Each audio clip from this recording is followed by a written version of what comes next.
지금 정말 봐야 하는 영화, 좋은 영화들 추천해드리는 시간이죠. 오동진의 시네마 레터, 영화평론가 오동진 선생님 모셨습니다. 안녕하세요. 안녕하십니까. 네. 선생님 오늘 역사적인 날도 네. 저희 첫 번째 라이브 네. 초대 손님으로 오셨습니다. 제가 오늘 아침 9시 반에 예. 극장 갔어요. 아, 정말요? 11시에 그 선고 중계를 헌법재판소 하는데 선고 중계. 못 보겠더라고요. 저는. 아. 그래서 그거를 기다리는 것도 그렇고 네. 그리고 이제 그 왜 주문합니다 그러면서 이제 판결할 때 그게 뒤에 나오잖아요. 맞아요. 앞에 쭉 설명하고 마지막에 그 나오죠. 앞에를 내가 볼 수 있을까? 이런 생각 때문에 극장에 가서 9시 반. 네, 9시 조조를 네. 보셨군요. 그래서 이제 왜냐면 시간이 하니까 2시간짜리 영화니까 네네. 대충 그러면 9시 40분에 시작하잖아요, 광고. 네. 그럼 11시 40분에 끝나니까 나오면 대충 선거 결과가 결과 나와 나왔겠구나. 있겠구나. 네. 아니나 다를까 이제 끝나고 나오니까 카톡이 막. 아, 네, 그렇죠. 그렇게 그래서, 보내셨구나. 제가 사실은 원래는 절에 가려고 그랬어요. 제가 사는 주변에 제가 사는 파주 주변은 대부분 고려시대 때 절이 있죠. 사찰이거든요. 있죠. 보광사. 보광사. 이런, 예. 그 대부분 그 통일신라 때 창건된 거예요. 이게 또 900년도 전에 네. 900 몇 년에 창건된 절이고 용암사라고요. 그건 고려시대. 그건 네. 1100 몇 년인가 그래요. 그래서 진짜 그 고도의 사찰이거든요. 그렇죠. 그런데 가서 마음을 좀 비우고 있을까. 근데 이제 거기 가려고 하는데 약간 요새 아침 저녁 좀 쌀쌀하잖아요. 네네. 추울 것 같은가. 날이 추우니까 따뜻한 실내. 극장 가자. 극장으로 가자.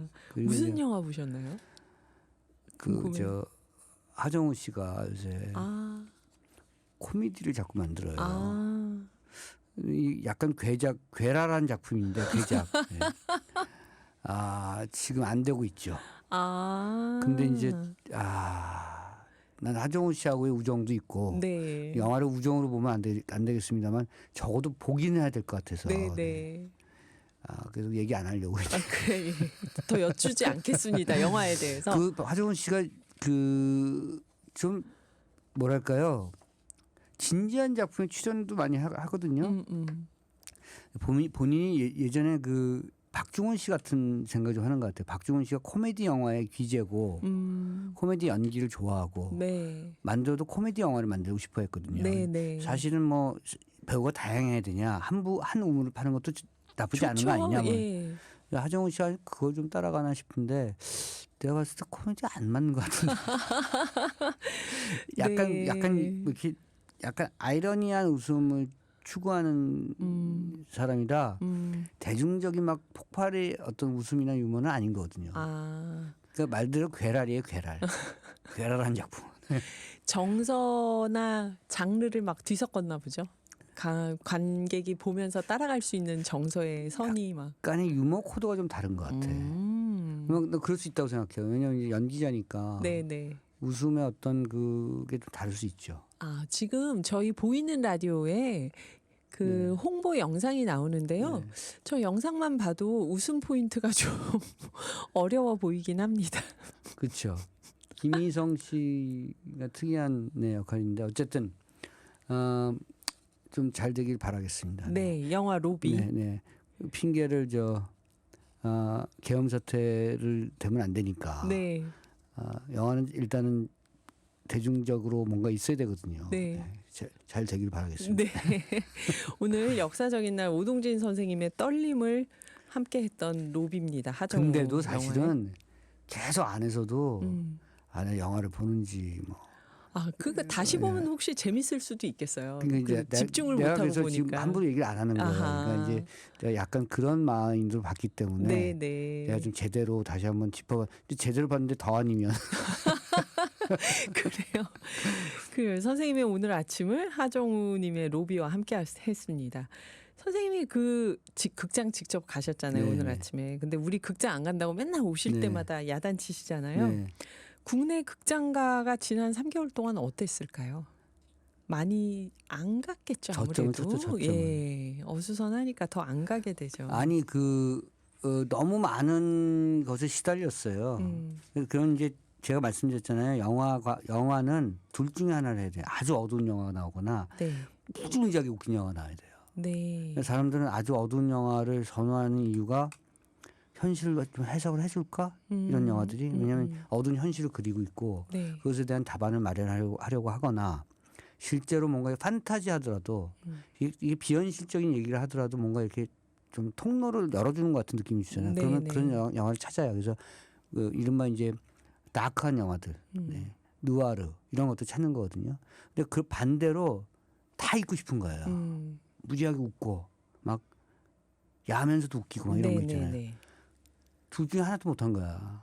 내가 제가 봤을 때 영화가 그 극장형 영화들이 그 둘 중에 하나를 포착하기가 되게 어려웠어. 왜냐하면 이게 지금 뭐랄까 이런 사태에 대해서 답이 안 내려지잖아요. 네. 막 양자간에 싸우고 막 이상한 소문이 많이 돌고 뭐 가짜 뉴스에 뭐 정말 괴랄한 뉴스가 막 돌고 막 이러기 때문에 그 층위를 어떻게 잡아야 될지 모르겠잖아요. 이거 얼마나 웃게 되지? 이런 거.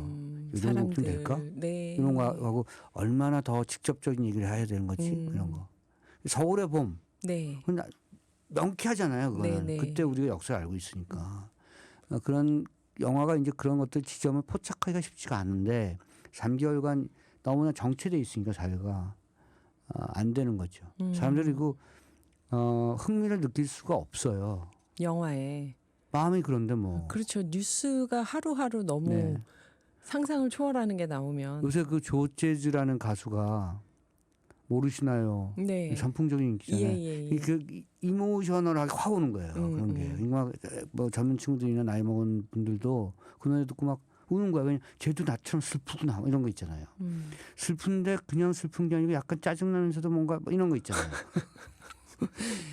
이게 대중문화라고 하는 것은 네. 그 휘발성이라고 하는 것을 어느 지점에서 불타오를지 잘 몰라요. 아무리 기획력이 뛰어난 프로듀서라도 그건 잘 모르는 건데 지난 3개월이 그것을 가늠하기가 굉장히 어려웠던 시기예요. 저 같은 사람 뭐라고 얘기하는지 아세요? 그럴 때 아무것도 하지 마라. 가만히 있어라. 뭘 일단. 해도 안 된다 지금. 아무것도 하지 마라. 그런데 그 기간이 지난 3개월이었고 심지어 아카데미 영화도 다 안 됐죠. 네. 그래서 자영업자들이 너무 힘드니까 최근에는 30대, 20대 젊은 친구들이 자기 SNS에 우리 엄마 아빠 가게인데 손님이 너무 안 와요. 이게 한참 올라왔다고 하더라고요. 저도 그런 버릇이 생겼는데 지난 3개월 동안 사람하고 대화하기가 쉽지가 않은 거예요. 대화를 하면 정치적 얘기가 나오고 정치적 얘기가 나오는데 같은 쪽이면 그나마 난데 의견이 서로 입장이 다르면 굉장히 피곤하거든요. 맞아요. 그래서 혼술을 많이 했어요. 선생님 원래 혼술을 많이 하시잖아요. 정치적 상황과 상관없이. 더 했어요. 네, 더 하셨다고요. 네. 그러니까 그런데 주변에 혼술하는 사람이 많아요. 이 일본화되는 경향도 있지만 대화하기가 쉽지 힘드니까. 않으니까. 예. 그리고 잘못하면 한 4명 모이면 싸우고. 괜히 싸움만 나고. 그러니까 혼술하거나 집에 있거나. 그러니까 자영업자 안 되죠. 안 되죠.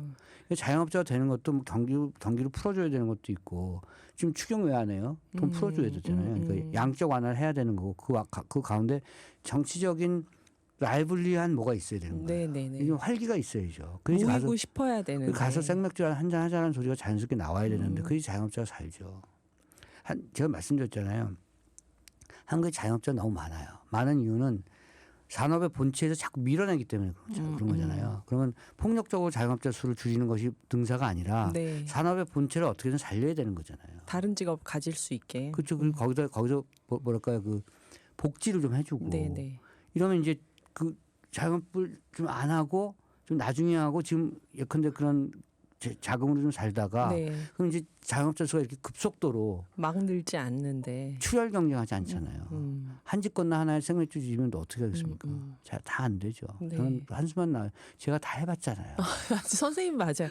선생님 카페 하셨다가 네. 그것도 문 닫으셨다면서요. 닫았죠. 네. 밤에 술 파시다 저는 마이너스의 손이에요. 영화 제작하다 닫고. 그렇죠. 그래요. 카페 하다가 이제 커피 파다가 안 되니까 술 팔다가 되게 유명한 명소였다고 하던데요. 서촌에서. 저 서울에서. 괜찮았어요 또. 네. 아니 그러니까 돈은 못 벌었는데 네.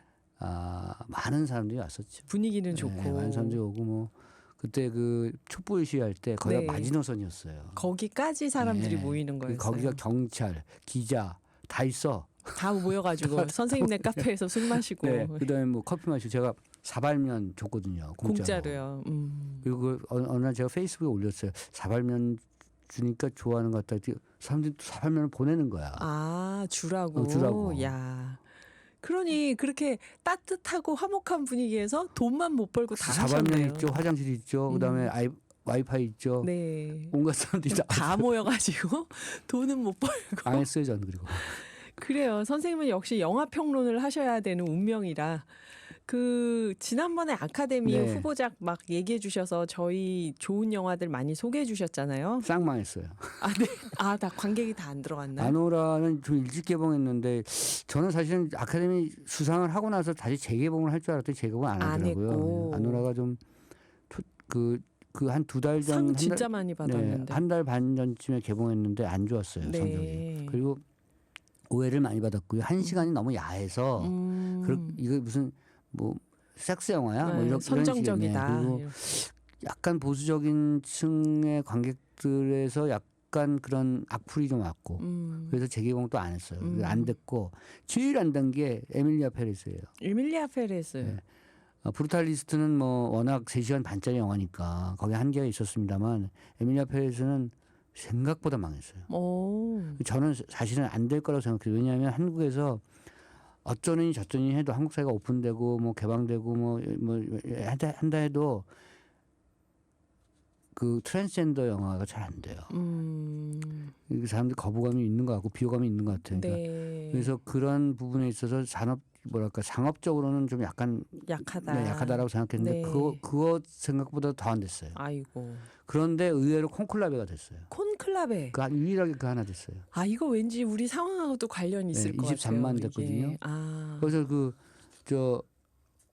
마이클 로렌스인가 토마스 로렌스인가 랄프 파인즈가 맡았던 역할에 네, 추기경이 확신이 문제다. 더 필요한 건 다양성과 포용력이다. 잘못된 확신이 세상을 망친다. 자기는 의심이 많은 죄를 짓는 교황을 원한다. 교황이 죄를 지어야 죄를 짓는 우리를 사하여 주신다. 네, 그런 네. 게 확 오잖아요. 그리고 약간 가톨릭이 사람들한테 조금 더 신뢰를 주는 것 같아. 마음의 위안을 많이 얻죠. 사람들이 요즘 카톨릭에. 어려울 때 누군가 좀 정신적 지주가 있어야 되고요. 그러니까 우리 프란치스코 교황이 지금 안 좋으신데 그분이 네. 참 좋은 일을 많이 하셨잖아요. 네네. 그분이 좀 열려 있었고, 그러니까 그 카톨릭 안에서도 자유파가 있고 뭐 근본파가 있고 네네. 그런데 어쨌든 카톨릭이 지난 3개월 동안 한국 사회가 굉장히 얼어붙었을 때 여러 가지 어떤 신호를 많이 내기도 했고 통합의 역할을 많이 그렇죠. 해줬죠. 그리고 기본적으로 많은 분들이 카톨릭에 대한 신뢰가 좀 높은 것 같아요. 과정을 거치면서 자꾸 신뢰를 좀 쌓은 것 같아요. 카톨릭이 여러 그렇죠. 가지 상황에서. 근데 콘클라베는 그런 교황을 선출하는 네. 영화다 보니까 이 정치적인 분위기에서 사람들이 더 관심을 갖지 않았을까 싶기도 하고요. 그리고 제가 지난번 소개해드릴 때 말씀드렸잖아요. 콘클라베의 그 결말이 네. 어마어마하다고. 그러지. 그래서 아마 그 놀라운 거는 아하. 23만이 보셨을 거 아니에요. 네네. 그러면 잘못하면 이거 유출될 수 유출돼요. 있거든요. 이런 이제 진짜 망하거든요. 네네. 유출 안 되더라고요. 아, 그게 또 네. 신기하네요, 진짜. 그 비밀을 또 지켜주시더라고요. 아, 다 좀 봤으면 좋겠다 이런 마음이 들었나 소설 봐요. 중에 홍학의 자리라는 소설이 있어요. 홍학의 자리. 네, 아시는 분들은 아시고 모르시는데 제가 그 소설을 다 보고 나서 네. 절대로 한국에서는 영화 못 만든다. 역시 결론이 어마어마해요. 근데 영화를 만들려면 앞에를 다 가려야 되거든요. 네.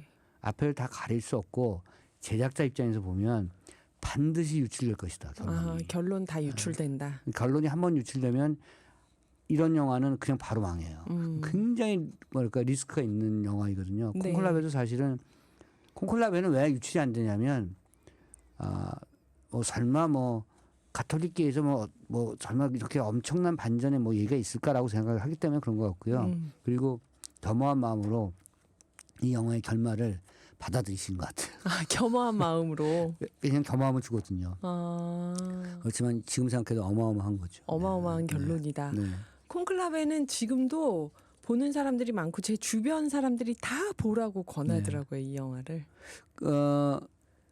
에밀리아 페레스가 매우 상업적인 그 트렌드처럼 찍었어요. 왜냐하면 그 갱스터 영화이기도 하고 네. 뮤지컬이고 거기다가 성전환이 얘기가 나오고 그렇기 때문에 트랜스젠더 얘기도 나오고 모든 자극적인 소재가 다 들어가 있는 듯한 느낌인데 그게 오히려 그 비빔밥을 너무 뭐라고 천편일률적으로 생각하시는 것 같아요. 그래서 그게 좀 안 됐고 브루탈리스트는 길었죠 일단. 그리고 생각보다 1부와 2부에 대한 어떤 판단들을 좀 정확하게 대중들이 참 그런 측면에서 보면 전 제가 놀라울 때가 많은데 2부가 좀 딸리거든요. 1부보다. 1부는 촘촘하게 가다가 2부가 훅 떨어지거나 뛰는 느낌을 줘서 그런 것에 대한 작품의 퀄리티에 대한 판단을 하시는 것 같아요. 그래서 약간씩 외면됐어요. 근데 콘클라베는 이런 거죠. 뜻밖이다. 뜻밖이다. 그리고 콘클라베를 보고 있으면 그 삶의 축소판이 보이고 거기서 말씀하시는 내용들이 굉장히 기대가 될 얘기가 많고 그리고 콘클라베 그 세계 추기경 120명이 거기 안에서 또 싸우는 거야. 지진 볶으면서 뭐 저 사람 성추문 있고 막 저로 막 뒷담화하면서 막 선거를 해야 되니까. 네, 그렇죠. 교황이 되는 과정이니까. 그리고 거기 끝까지 하거든요. 왜냐하면 그 과반수가 나올 때까지 계속 하는 투표를 거예요. 하니까. 제가 봤을 때 제가 추기경이면 나중에 지쳐서 오전에 2번, 오후에 2번 끝까지 하는 거예요. 계속. 나중에 지쳐서 그냥 하자고 이렇게 될 것 같은데 그때마다 토론하고 다시 얘기하고. 다시 하고. 이 영화는 진짜 한번 봐야 될 영화라고 생각이 되는데요. 오늘 영화평론가 오동진 선생님과 영화 이야기 나누고 있습니다. 궁금하신 점 있으면 샵 0999로 문자 보내주세요. 2부에서 뵙겠습니다. 저희가 1부에서 콘클라베 하면서 카톨릭을 좀 저희가 과하게 칭찬한 것 같아서 종교적인 균형을 위해서 2부는 불교 얘기를 하고 있습니다. 네. 그래요. 윤나무님 감사드리고요. 오영성님은 제가 마지막으로 본 영화가 원앙소리입니다. 세상에. 너무 오래전이라 오동진 평론가님 앞에서 부끄럽네요. 그러셨는데 오영성님 우리 그거 한 10년이 넘었을 텐데. 10년도 더 됐죠. 원앙소리면은 거의 15년? 20년 되지 않았나요, 오영성님? 네. 1,000만 원으로 만들어서 28억인가 벌었죠. 엄청났죠 그때. 그래갖고 여러 사람들이 이제 괴로웠죠. 아하. 원래 갑자기 이렇게 돈이 많이 생기면 네. 괴로워요. 그래서 그 원앙소리 있는 그 할아버지 돌아가시기 전에 돈 때문에 네. 그것도 자녀분들이 많아서 어. 그래서 그 수익을 나누는 과정을 합리적으로 아무리 한다 해도 돈이 갑자기 생기면 사람들 간에 불만이 생기죠. 갈등이 생기고 불협화음이 생기기 때문에 조금 이런저런 말들이 나왔던 작품인데 그렇죠. 오래됐죠. 원앙소리. 네. 이게 항상 무슨 영화 얘기가 나오면 선생님께 늘 그 뒷배경의 돈의 흐름에 대한 얘기를 항상 듣게 되는 것 같아요. 그리고 그 원앙소리를 진짜 잘 찍은 게 이충렬 감독이 그 소의 눈을 잘 찍었어요. 소의 눈이 할아버지하고 비슷해요. 그런 느낌으로. 클로드 르루시 감독의 남과여 같은 걸 보면 어떤 노인이 늙은 개하고 같이 걸어가는 뒷모습을 찍는 장면이 있거든요. 그거 되게 좋아하잖아요. 동물과 사람이 교감을 하고 인생을 같이 반려한다는 것에 어떤 결정판을 보는 듯한 느낌을 주는 건데 원앙소리에서 그런 느낌이 있어요. 걸어올 때 할아버지가 소하고 같이 걸어올 때 그때 할아버지도 약간 비틀거리고 소도 기우뚱거리면서 오거든요. 그런 걸 잡아내기 잘 잡아내는 거예요. 그렇죠. 그렇죠. 네. 원앙소리가 그때 전문 배우를 쓴 것도 아니고 그렇죠. 실제 시골에 계시는 노 부부를 한국 사람들한테 원앙이라는 단어도 많이 까먹었을 때 그 원앙이라는 게 이제 뭐야? 다 잊고 그렇죠. 사는데 잊고 살 때 이제 그걸 얘기해줬던 그런 다큐멘터리죠. 네. 그래요. 최숙자님은 오동진 선생님 안녕하세요. 아직 쌀랑한 기온인데요. 건강 잘 챙기세요. 보석 같은 말씀 들으면서 영화 여행을 떠납니다. 오늘도 감사합니다. 그러셨어요. 네, 코로나 조심하시고요. 코로나 요새 다시 돈대요. 그래요, 네. 선생님? 제 주변에도 코로나 걸려서 격리하고 막. 그런데 예전보다는 뭘까 이렇게 좀 낮아진 것 같더라고요. 네. 그 독성 바이러스가. 그래요. 네, 선생님은 걸리신 거 아니죠? 제가 말씀드린 바이러스가 저를 싫어한다. 그 지난번에 그러셨죠. 바이러스가 날 싫어한다. 네, 바이러스도 건강체를 좋아하지. 얻어먹을 게 없는데 뭐 오겠습니까? 그래요. 지금 말씀하셨던 일부에서 얘기해 주신 그 아카데미 수상작 후보작들은 콘클라베 빼고는 흥행에 대부분 다 실패를 했는데 그래도 참 여러 가지 OTT에서 올라온 영화라고 해야 되나요? 네. 저희 좋은 영화들이 최근에 많이 있었잖아요. 그렇죠. 제가 이제 최근에 이제 극장에서 본 영화 중에서 가장 재밌게 본 영화는 OTT 네. 영화는 아닌데요. 네. 그 고독한 미식가. 아, 저 그 영화 정말 무비. 좋아합니다. 네. 예. 근데 제가 어디에 그런 글을 썼어요. 그러니까 그 혼밥이잖아요. 네. 선생님은 혼술. 네. 그래서 이 고독한 미식가는 사실 드라마는 혼밥의 정착인데 이걸 영화로 옮길 때 혼밥의 연대기로 옮겼어요. 혼밥을 같이 먹자. 같이 밥상은 따로 있지만 그래도 같이 같은 공간에서 뭘 먹고 무슨 요리를 하고 뭐 셰프가 오고 막 뭐 흑백 요리사 막 난리치고 이런 것보다 말 그대로 그냥 먹는 것. 자기가 원하는 것 또는 일상 속에서 먹는 것이 중요하다는 것을 다시 한번 깨우쳐주는 그런 느낌 같은 것이 이 드라마에 들어있고 이 영화에 들어있는 거고요. 저는 여기 오다기리조가 네. 여러분들 좋아하시는 오다기리조가 그 라멘집 사장으로 나오는데 네. 항상 나올 때마다 다른 느낌의 이 배우가 드디어 라멘을 완성하는 거죠. 네. 여자랑은 헤어졌어요. 오다기리조가 여자하고는 헤어지고 영화 속에서 여자랑은 헤어지고 라면은 완성하고. 네, 라멘의 국물을 완성하는 거죠. 아, 고독한 미식가를 혼밥하는 사람들의 연대기로 네. 느껴졌다. 네. 전 그래서 좋았어요. 아, 영화를 보는 관객들도 혼밥하는 사람들이 많을 많으니까. 텐데 네. 이 영화가 그런 울림이 또 있겠네요. 그리고 이제 드라마도 사실은 혼밥을 하면서 이 고로상이 알려주는 거잖아요. 네. 여기에 어디가 뭐가 맛있다 이걸 알려주는 거니까 사실은 궁극적으로는 그 자체도 혼밥의 정치적인 일본 사회가 자꾸 혼자 있고 개인화되고 이런 것에 대한 정치학을 보여주지만 그 드라마는 사실은 그걸 알려줌으로써 어쨌든 연대를 하려고 하는 그런 기초는 닦는 거죠. 네. 좋은 작품, 좋은 드라마라고 저는 생각했습니다. 오, 그렇게 생각하니까 또 그렇네요. 혼밥의 연대다. 네. 그 이번에 극장에 보면은 또 외화들이 굉장히 네, 많이 많죠. 개봉했잖아요. 네. 그 제가 본 외화 중에 블랙백이라는 작품도 제가 좋아했던 작품인데 블랙백이요. 네. 그게 그 스티븐 소더버그라는 감독 예전에 섹스 거짓말 그리고 비디오 테이프라는 영화 그러니까 아까 저 원앙소리 보셨다는 분 있잖아요. 네. 그때 이후에 안 보셨다는 분. 네. 그분은 그 옛날에 섹스 거짓말 비디오 테이프 보셨을 거예요. 아, 원앙소리 이전에 나왔던 그 비슷한 네. 이전에 한 나왔던 25년 오영성님. 25년 전 영화. 네. 예. 근데 어쨌든 그 영화를 만들었던 스티븐 소더버그가 이제 나이를 먹었죠. 최근 몇 년 전에 만든 영화 중 체라는 체게바라 영화를 만들었는데 채. 베네치오 델 토로가 체게바라가 똑같이 나왔어요. 제가 깜짝 놀랄 정도로 야 어떻게 저기 배우가 똑같을까라고 생각했을 정도로 체게바라 전기 영화를 잘 만들었고 요새는 제작을 많이 하고 기획을 많이 하고 연출은 좀 딸려요. 라고 생각을 해왔는데 네. 제가 이 영화를 보고 이제 제 후배한테 뭐라고 그랬냐면 소더버그 안 죽었다 연하 그랬어요. 아, 블랙백 네, 보고요. 블랙백은 무슨 얘기냐면 그게 어떤 의미야? 왜 그렇게 했어? 그러면 말하기 싫을 때 블랙백이야, 기밀사항이야 이런 거죠. 이 첫 번 얘기들이거든요. 첫 번 부부 얘기고 여기서 누군가가 죽었고 뭐 이런 거죠. 어쨌든 어떤 비밀이 새나갔고 네. 사실은 체르노빌과 후쿠시마 이런 네. 원전 사태랑 또 다 연결되고 지금 우크라이나하고 러시아하고 전쟁과도 연결되고 푸틴 문제도 있는 거예요. 거기에 그 둘러싸고 많은 첩보전이 벌어지고 있는데 와중에 부부야.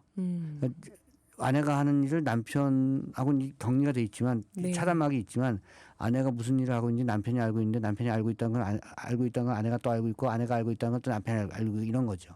고도의 심리 첩보 스릴러로 시작해서 고도의 심리 스릴러로 넘어가는 영화인데 네. 이야기를 잘 짜야 돼요. 그렇지 않으면 이야기가 어떻게 풀릴지를 감독 자신도 모르는 거죠. 그리고 관객도 이야기를 계속 잘 봐야 돼. 중간에 화장실 가면 안 돼요. 연결이 안 돼요. 집중해서 봐야 돼. 네. 그래서 그걸 풀 수 있거든요. 그런 것들을 굉장히 잘 짜고 디자인을 잘한 영화예요. 저 오랜만에 이렇게 머리를 막 꼬면서 봤어요. 설마 제가 아닐까? 잴까? 이러면서 이런 거죠. 이런 작품들도 있었는데 아쉽게 이제 내려갔고요. 아, 블랙백이요. 네, 이게 이제 곧 VOD로 이제 보실 겁니다. 아. 제가 얘기 드린 영화를 극장에서 보실 수 없을 때 VOD로 이제 7,000원? 7,000원. 네, 좀 버티시면 4,000원까지 내려가. 맞아요. 개봉 시간 지나면 가격이 내려가더라고요. 그거 노리시다가 이제 아예 안 보셔요. 그러니까 그러지 마시고 한 7,000원에 보세요. 네. 괜찮죠. 네.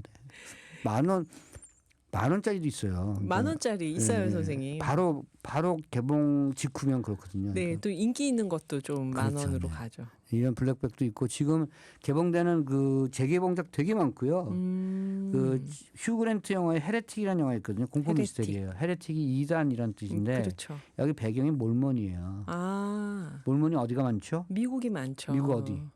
그 유타죠. 유타, 그렇죠. 예. 유타가 다 몰몬이죠. 그러니까 몰몬은 뭐 집단 생활하고 그리고 결혼 풍습과 관습이 달라요. 그러니까 특이한 곳인데 어쨌든 거기서 이상한 그 사건이 좀 있어요. 몰몬교 전체가 그렇지는 않고요. 절대로 이런 게 있습니다. 또 뭐냐면 한국은 이제 좁은 사회잖아요. 작잖아요. 네. 근데 유타가 한국보다 클걸요 아마. 그렇죠. 그러니까 이제 크기가 임금밀도가 굉장히 낮고 그러니까 고립돼 있고 떨어져 있는 사람들 사이에서 종교라고 하는 것이 이상한 광신으로 연결될 때가 많아요. 그냥 그런 얘기를 그린 영화라고 생각하시면 됩니다. 휴 그랜트가 공포 미스테리에 나온다니까. 휴 그랜트 주름 굉장히 많죠 요새. 네. 그 주름을 이상하게 조명을 치면 약간 무서워요. 그래요? 상상이 안 되는데 가서 포스터가 봐야겠네. 그렇게 나와 있어요. 아. 그런 영화도 있고 라스트 마일 같은 일본 영화도 있는데 라스트 네. 마일은 저 배달업체 얘기예요. 배달업체 얘기요. 네, 거기서 벌어진 얘기입니다. 일본 영화. 네. 이것도 재밌을 것 같네요. 그랜드 투어는요. 이건 네. 특이한 영화예요. 어떤 1918년이 배경이고 그 공간은 그 미얀마 랭군이에요. 1918년 배경이고요. 1918년 1917년에 러시아 혁명이 일어났고 그렇죠. 1914년에 1차 대전이 일어났으니까 그 직후잖아요. 네. 그러니까 외교관 같은 공무원이에요, 남자가. 미얀마 랭군. 미얀마. 근데 이제 갑자기 집안에서 여자를 네 부인 간다 보낸 거야. 근데 얘는 싫거든. 그래서 얘가 그 자기 근무지로 옮겨요. 여자가 옮겨 또 쫓아가요. 그래서 여자는 쫓고 남자는 쫓겨가고 막 이런 이상한 러브 스토리. 진짜 이상한, 그랜드 투어네요. 네, 그랜드 예. 투어. 그래서 여행을 하는 거예요. 근데 그 당시에 지금처럼 뭐 비행기가 막 있는 것도 아니고. 선박이 많잖아요. 그렇죠. 선박과 기차를 이용한 건데 그 과정에서 보여준 이상한 낭만 이런 거죠. 이상한 감정의 흐름 뭐 이런 거고요. 저는 그랜드 투어가 작은 영화로서 좋은 작품이라고 생각합니다. 그래서 네. 여러분들도 이런 작품은 또 불만이 뭐냐? 극장이 별로 없어. 아, 맞아요. 네. 맞아요. 저 선생님 추천해 준 영화 보려고 하다 못 본 게 얼마나 많은지 몰라요. 요거가 이제 올라올 겁니다. 부여돼 곧. 이런 것도 이제 10,000원에 올라오진 않고요. 한 7,000원? 그렇죠. 네. 많이 안 보는 영화 한 7,000원? 그리고 올파의 딸들은 네. 좀 심각한 영화예요. 그냥 ISIS 그러니까 이슬람 근본주의자들이 자기네 국가를 만들려고 했었잖아요. 네. 그 터키나 이런 쪽에 아이들이 많이 갔어요. 네. 자기가 IS 군인이 되겠다고. 그렇죠. 딸 둘이 간 거예요. 아하. 그 가정이 지금 풍비박산 직전이죠. 딸들이 거기 가서 전사가 돼서 이슬람의 근본주의 국가를 만들겠다고 하는 건데 어떤 부모가 그렇죠. 한국에서도 이제 80년대에는 학생운동을 하는 자식을 둔 부모님의 마음이 그랬을 것이고 지금 또 뭐 서부지법 난동피는 그런 아이들을 둔 부모의 마음이 그럴 것이고 그렇죠. 세계 어디나 똑같기 때문에 올파의 딸들은 약간의 마음의 준비를 하고 보시는 작품이면 좋을 것 같습니다. 네. 그리고 얼마 전에 그 연상호 감독님 계시록 네. 이거 넷플릭스에서 순위 오르고 있다고요. 네. 영화는 잘 못 만들었어요. 근데 네. 저는 오히려 연상호가 이렇게 잘 못 만드는 영화를 좋아해요. 그러니까 연상호 영화에 두 가지 트렌드가 있는데 하나가 네. 지옥 같은 드라마 있잖아요. 맞아요. 지옥에 악귀가 와서 사람을 잡아간다는 얘기잖아요. 완전 만화 판타지잖아요. 네, 네. 엄청나게 인기를 모았어요. 그게. 그렇죠. 그래서 그런 류의 영화를 드라마를 만들거나 영화를 만드는데 저는 그쪽을 별로 안 좋아해요. 연상호가 만드는 그 영화 중에 이런 계시록이나 사이비 같은 종교 영화 네. 조금 못 만드는 것 같지만 주제의식은 뚜렷한. 제가 좋아했던 그 영화 염력이에요. 염력. 예. 염력 굉장히 욕먹고 제가 그 영화를 지지하니까 저 십자포화 받고 막 이랬었는데 저는 사람들한테 왜 그 영화를 그렇게 폄훼하는지 모르겠다라고 생각했었고요. 그게 사실은 용산 사태예요. 그래서 얼마나 저는 뭐라고 얘기는 연상호가 얼마나 마음이 착하면 사람들이 떨어져 죽었잖아요 그때. 염력이 있는 초능력자라도 있어서 그들 다 올리고 싶은 거예요.